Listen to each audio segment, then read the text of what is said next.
The twin suns of Valkyris hung low in the sky, painting the desert rocks in golden red.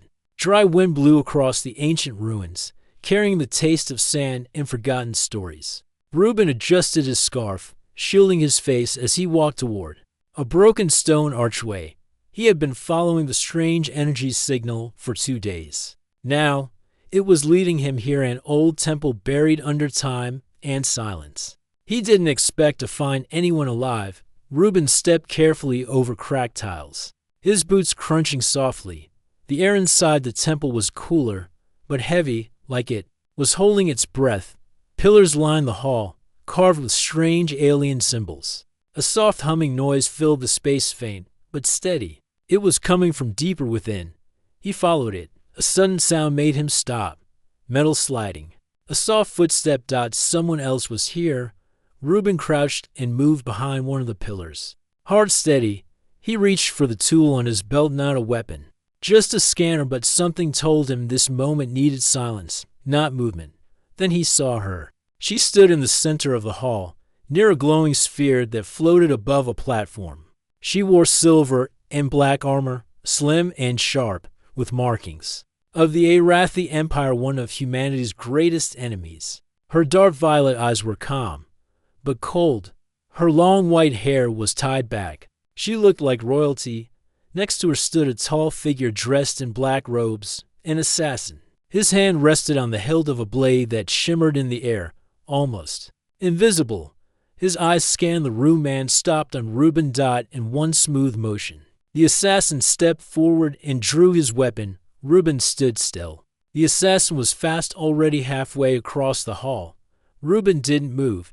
He knew he couldn't outrun that kind of speed. His mind raced. Was this how it ended? But then, the woman raised her hand. "Stop," she said sharply. The assassin froze, just meters away from Reuben. Blade still raised, breathing hard. The woman stepped closer, her eyes locked on Reuben. She tilted her head slightly, as if studying a puzzle. Then, in a voice barely above a whisper, she said, "That's the human." Silence filled the temple. Reuben blinked.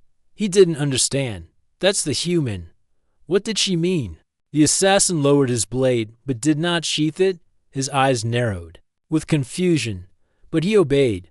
The woman waved her hand gently, signaling him to step back. He did, though not happily.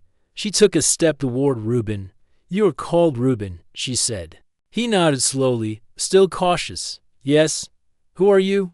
"My name is Avane," she replied. "Daughter of High Lord Kareth, Princess of the Arathi." Core world. Reuben's heart sank a little. He had read about her, brilliant, proud, dangerous. She was known for her loyalty to the Empire and her cold logic. What was she doing here? Alone on Valkyris? "I didn't come to fight," Reuben said. "I know," Avane replied. She studied him again, then spoke quietly. "Do you know what this place is?" Reuben looked around. "Some kind of temple. The signal I was tracking led me here." Avane nodded. "This is more than a temple. It was a research site, a forgotten one. My people used this place long ago to study a weapon, a kind that targets the mind." Reuben's eyes widened. He remembered the stories from the Talsis incident about a mind weapon that left an entire colony. In silence, he had been stationed there at the time. Everyone around him had collapsed, but he had walked through it untouched. "You were there," Avane said, as if reading his thoughts. "On Talsis, the only one who came out whole." Reuben nodded slowly. "I didn't understand what happened. I thought I just got lucky." Avane's voice dropped. "There's no luck. You survived something that was designed to erase thought, break minds, silence will. But it failed, because you are human." She paused. "Our scientists still don't understand how your kind resists it. Your brains work differently, wild, unpredictable, creative. That is why you are dangerous." Reuben narrowed his eyes. "If I'm dangerous, why stop your assassin?" Avane looked at him calmly. "Because I need you." Reuben didn't expect that. "You need me. There's a group in the Empire," she said, "a secret one. They plan to finish what they started. They want to rebuild the mind weapon and use it against your kind. Again. But even worse, not just silence, control. Reuben felt a chill despite the warm air. I came here to find the source of the old research, Avane said, and destroy it. But I cannot do it alone. The weapon responds to your kind. You can resist it. You might be able to shut it down. Why help us? Reuben asked. Why turn against your own people? Avane looked away for a moment, then said softly, because I have seen what happens when minds are stolen, even among my people. And because not all humans are what we believed. She turned to the glowing sphere. The core is still active. If they get it, war will begin again. Reuben stepped forward slowly. Then we destroy it. Avane gave a small nod. Yes, together. For a moment, neither of them spoke. Two enemies, now bound by something greater than war truth. The wind outside howled through the broken walls. The assassin stood nearby, silent and watchful.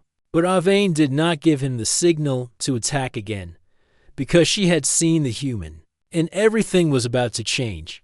The stars above Velkers began to shine as night fell. The twin suns had disappeared behind the cliffs, and a soft blue light from the ancient sphere still glowed inside the temple. Reuben sat on a broken step, thinking. Princess Avane stood nearby, watching the energy core with a serious look. Her assassin, still silent, waited in the shadows like a statue.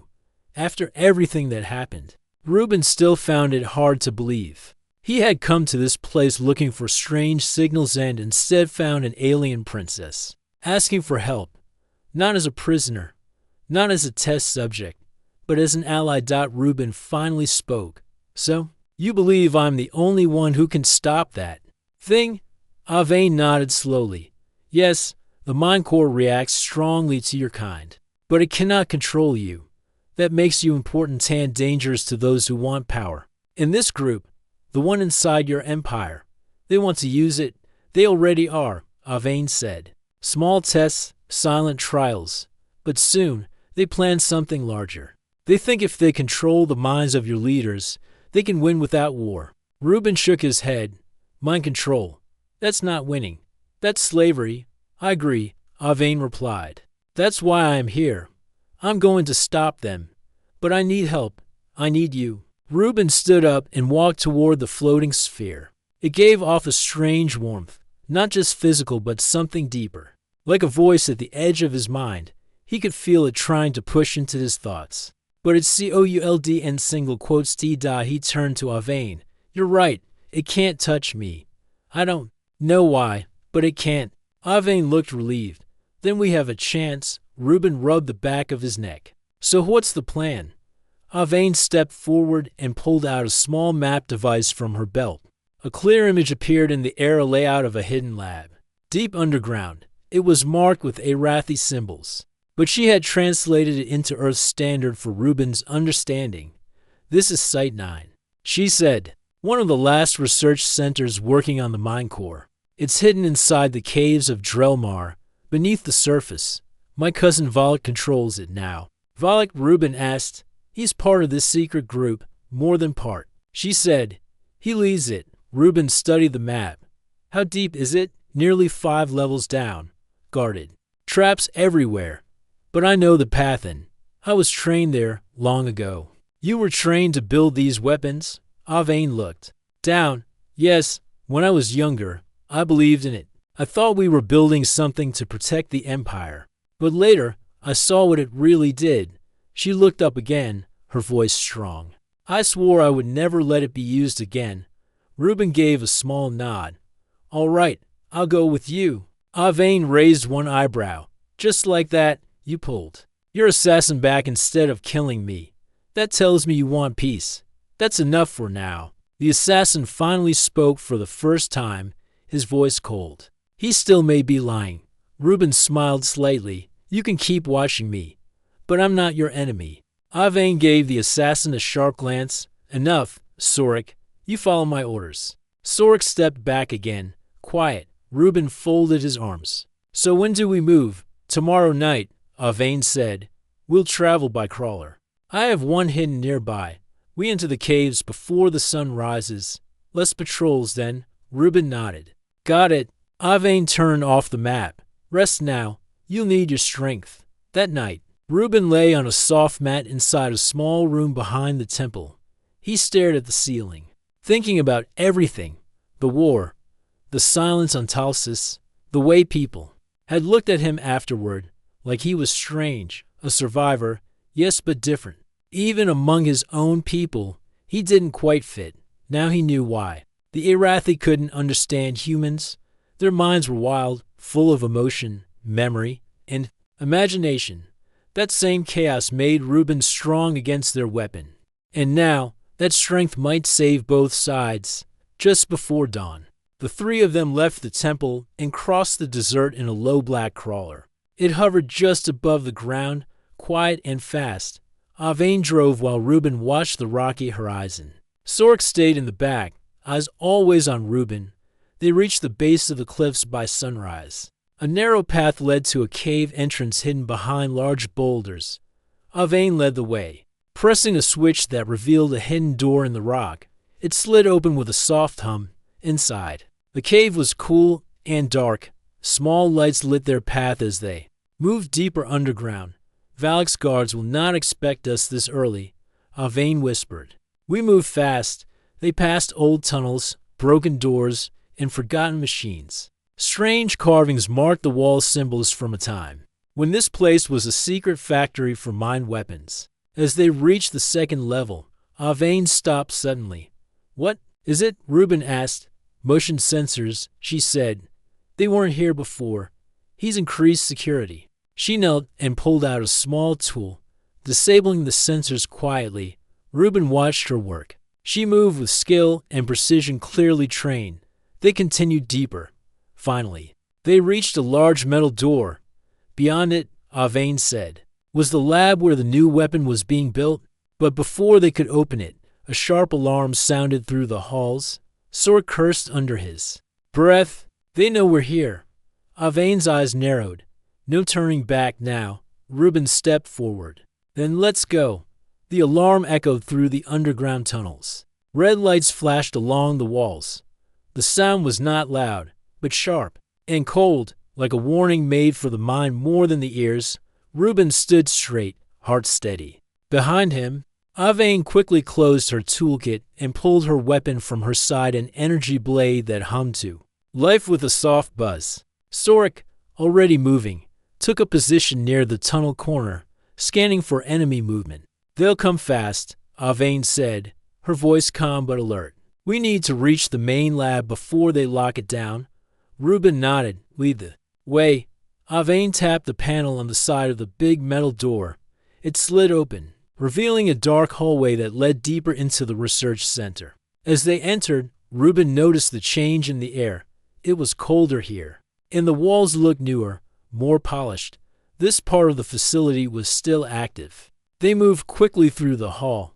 Reuben kept his eyes open for any traps. Twice, Sork stopped them just in time before auto turrets activated.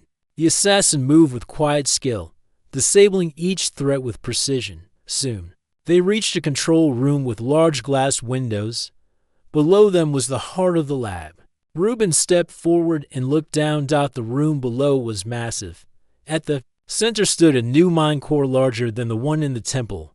It glowed with deep purple light, pulsing like a heartbeat.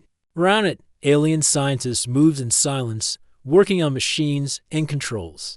Guards in black armor stood near every door. Reuben counted at least 10. They've made progress. Avane said softly. This core is stronger, more focused. Reuben stared at it. Even from here, he could feel the strange pressure in the air. The weapon wasn't active yet, but it was already reaching out, like it was hungry. How do we shut it down? He asked.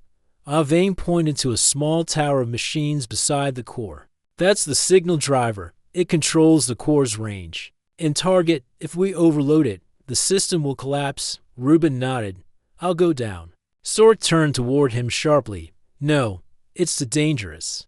He's the only one who can resist the core, Avane said. The rest of us would fall under its influence. Reuben looked at her. What happens if I fail? Avane paused. Then the weapon activates, and we lose everything. Reuben didn't flinch. Then I won't fail. They reached the lower level through a service tunnel. It led them to a small door behind one of the machine's stacks. From here, Reuben could see the core more clearly. Its glow was deeper now, as if it sensed him. Avane placed a hand on his shoulder. Remember, once you touch the driver, the system will respond. It may try to break into your mind. Stay focused. I will, Reuben said. She handed him a small control stick. Use this to send an overload signal. Hold it for 7 seconds. Any shorter, and the system will reset. Any longer, and it might explode. Reuben gave a small smile. Nice and simple. He turned and slipped through the door. The room was quiet. Reuben moved between the machines, staying low, using the noise of the devices to hide his steps. The guards were focused on the front entrances. No one expected someone to sneak in from behind. He reached the driver tower. The mine core pulsed strongly now. Reuben felt its pressure in his chest. It was like a voice not made of words but feelings. Confusion, fear, pain. It was trying to pull him in. He gritted his teeth. Not today. Reuben reached out and placed the control stick into the signal port. The system beeped. Lights flashed. The core reacted. Suddenly, all the scientists froze. One by one, they turned toward him. Their eyes glowed faintly. The weapon was taking them. Guards noticed him. They shouted something, raising their weapons. Reuben held the stick tight and pressed the button. 1 second. 2 seconds. A wave of energy hit him. He felt dizzy. Memories flashed in his mind. His family. The silence of Talsis. His old friends, now gone. The mine core was digging deep, searching for fear. 3 seconds. For seconds, his knees weakened. The glow grew stronger. Thoughts became foggy. 5 seconds. Then he remembered Avane's voice. Stay focused. Reuben shouted into the silence. You can't control me. 6 seconds. His vision blurred. 7 seconds. Click. The stick blinked red. For a second, nothing happened. Then the machine shook. Sparks flew from the tower. The core began to crack. A loud humming sound turned into a screech. Guards screamed. The light exploded. The mine core collapsed in a burst of energy, like a dying star. The shockwave knocked everyone off their feet. When Reuben opened his eyes, the lab was dark. Alarms rang. Smoke filled the air. Avane rushed to him and helped him sit up. You did it. Reuben gave a tired smile. Told you I wouldn't fail. Sword checked the room. The guards and scientists were unconscious but breathing. The core was gone. The tower was broken. We have to leave, Avane said. Volok will come soon. Reuben nodded. Let's move. As they escaped through the back tunnels, Avane looked at Reuben. You faced the mine of the weapon and broke it. Reuben answered. It tried to confuse me, but it didn't understand one thing. What's that? I'm human. We don't follow one pattern. We don't break easy. Avane gave a small, thoughtful smile. Yes, that is what makes your kind so dangerous. And with that, they disappeared into the tunnels before the Empire knew what had truly happened. Reuben woke slowly, his head pounding. The cold walls around him were smooth metal, shining faintly in the dim light. He was inside a small, empty cell with no windows. The silence was heavy, almost like the quiet before a storm. He tried to move, but his wrists and ankles were bound by soft, glowing bands. They didn't hurt, but they hummed softly, locking him in place. He was a prisoner. The door slid open with a soft hiss. A tall man stepped inside. He wore a sharp uniform, with a silver emblem on his chest, a sign of the Empire's Secret Research Division. Welcome back. Human, the man said calmly. I am Volok. Reuben's heart sank. Volok was the cousin of Princess Avane, the one who had taken him into the lab. Now, here he was the true enemy. Volok smiled coldly. You destroyed the mine core. That was unexpected, but it only delayed us. Reuben met his eyes, steady. Why do you do this? Control minds. Why not face your enemies openly? Volok laughed softly. Because control is power without risk. Wars cost lives, empires fall. But a mind enslaved never fights back. We build peace through order. Reuben shook his head. That's not peace. That's tyranny. Volok's smile faded. Your kind cannot understand. Emotions make you weak. Logic makes us strong. Reuben said nothing. He looked around, searching for a way out. But the glowing band stopped his hands and feet. Volok stepped closer. We will try again. This time, a stronger mind core. And you will be our test subject, Reuben's stomach tightened. He had been chosen. For ours, Reuben sat in silence, feeling the bands tighten slightly with each passing moment. Then, the door opened again. This time, a team of scientists entered. They wore clean white uniforms and carried strange devices. One of them, a woman with kind eyes, approached and spoke softly. We only want to understand how you resist the weapon. Reuben's lips tightened. He didn't trust them. They attached small sensors to his temples and wrists, a machine whirred to life nearby. It looked like a cage made of glowing lines shifting and changing like a living net. It's called the mind cage, the lead scientist explained. It isolates your brain's signals. We want to see what makes you different. Reuben swallowed hard. The cage hummed louder, like a heartbeat. He tried to stay calm. The scientist activated the mind cage. Suddenly, Reuben felt a sharp pressure inside his head like 1,000 needles. Pressing on his thoughts, images flashed before his eyes, memories, fears, hopes all pushed and pulled by invisible hands. He clenched his fists. His mind screamed to fight back, but the cage kept tightening. Volk watched from the corner, arms crossed. How does it feel? Human, Reuben gritted his teeth, like trying to breathe underwater. The scientists studied the data on their screens. His brain waves are unpredictable, unlike anything we have recorded. One of them whispered, he is resisting, even with the cage. Volk frowned. Find a way to break him? Hours passed. The pressure grew stronger. Reuben's head pounded, his vision blurred. But deep inside, something inside him refused to break. He thought of his family, his friends on Earth, the silence of Talsis, and how he had survived it all. He remembered Avain's words, your mind is wild, unpredictable.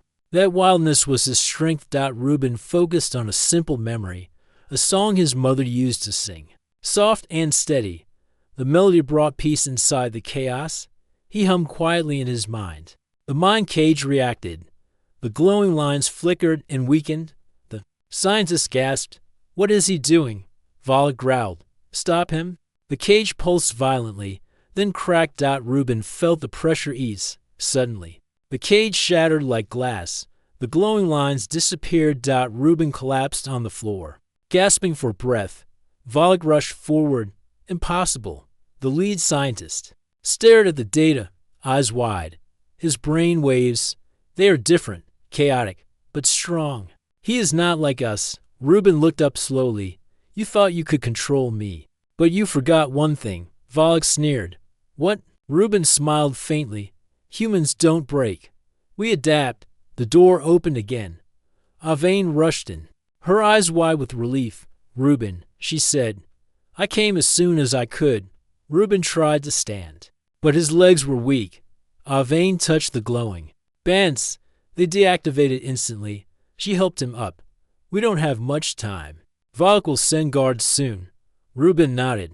Let's go. As they left the cell, Reuben looked back at Volok. You will never control us, he said quietly. Volok's eyes burned with anger, but he said nothing. Outside the lab, Reuben felt the cool air on his face for the first time in hours. The stars above Velkaris shone brightly. Avain smiled softly. You were stronger than I imagined. Reuben chuckled.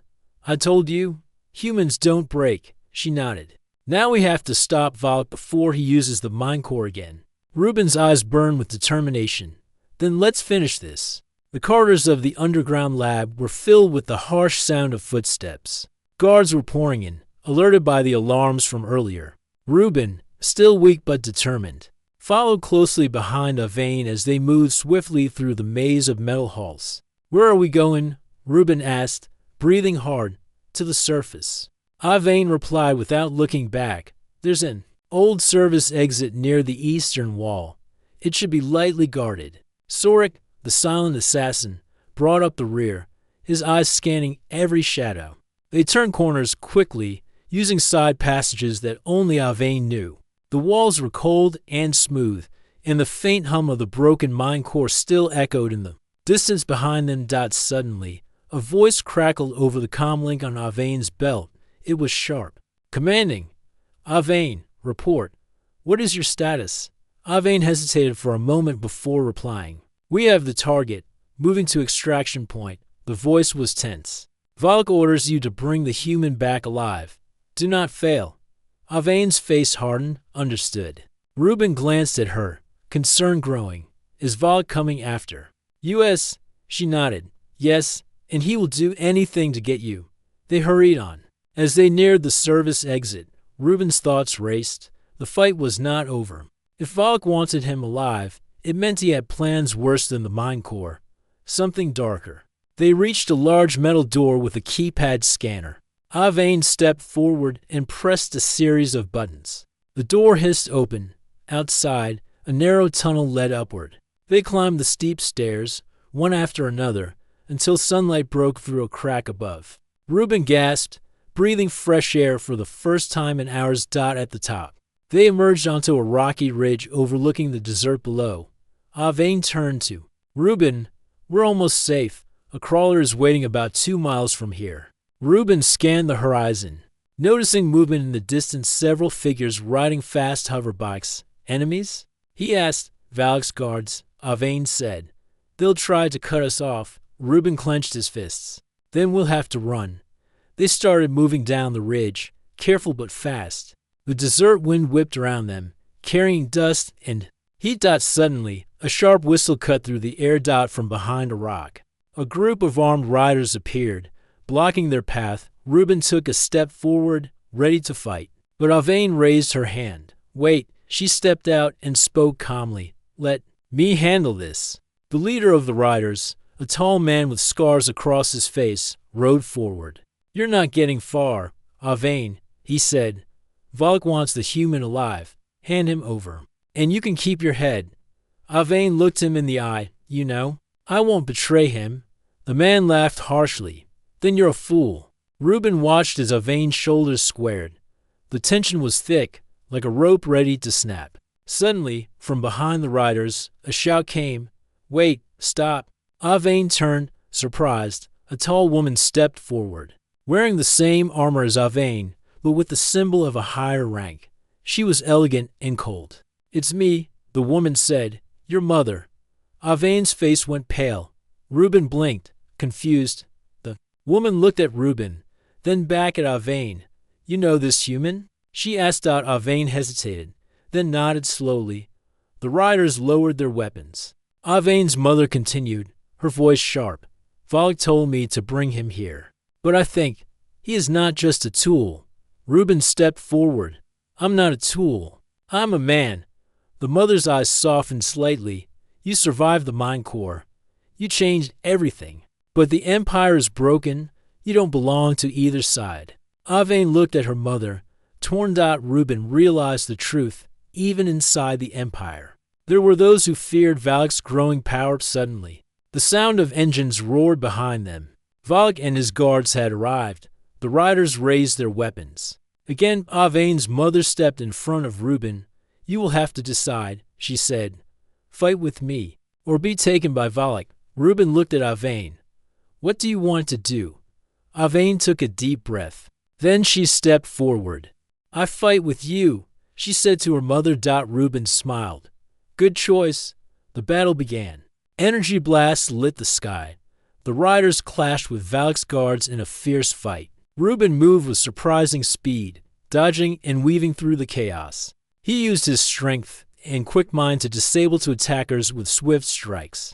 Avain fought beside him, her blade flashing as she cut through the enemy lines. Sork stayed close. Silent but deadly, the tide turned. After what felt like hours, Valak's forces retreated, dragging their wounded with them. The riders cheered. Avain's mother approached Reuben, nodding. You are stronger than I imagined. Reuben wiped sweat from his brow. Thanks, but this isn't over. Avain looked at her mother. What now? Her mother smiled sadly. Now, we prepare. Valk will not give up. Reuben turned to Avain. We need a plan, and fast. Avain nodded, agreed. As night fell over Valkyris, Reuben, Avain and their new allies gathered around a small fire.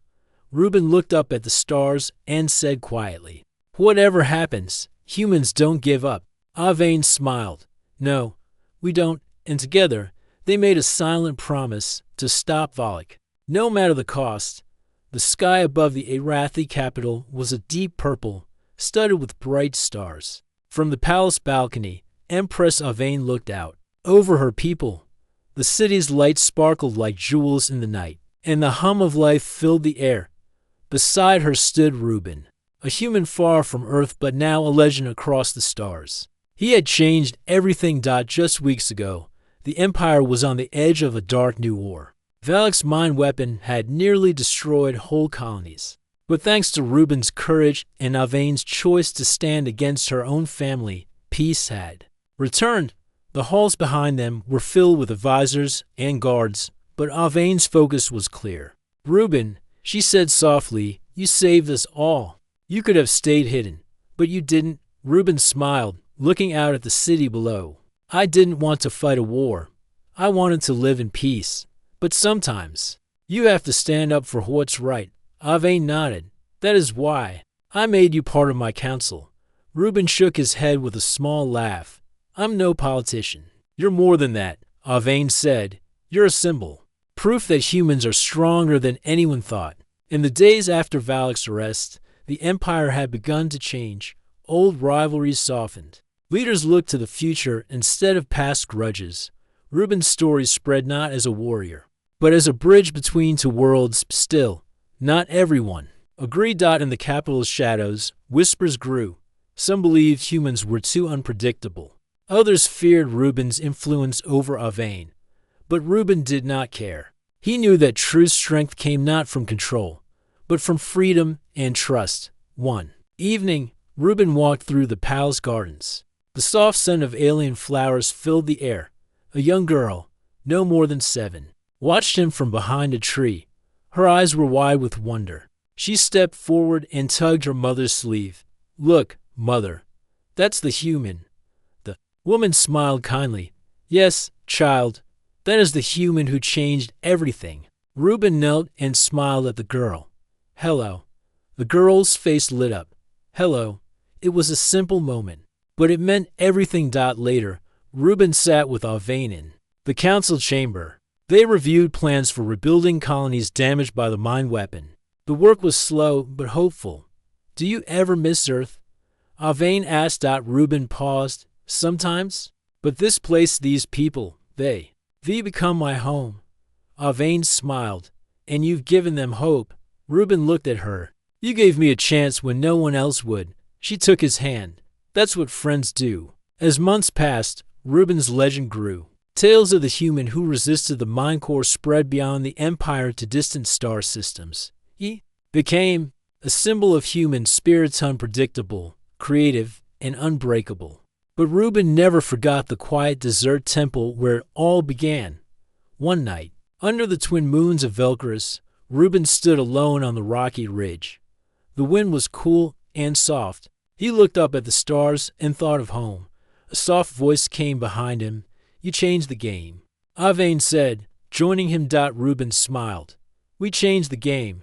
They stood together, looking out over the desert, knowing that the future was full of challenges but also hope. And somewhere in the quiet, a child's whisper drifted on the wind. "That's the human." End of part 7.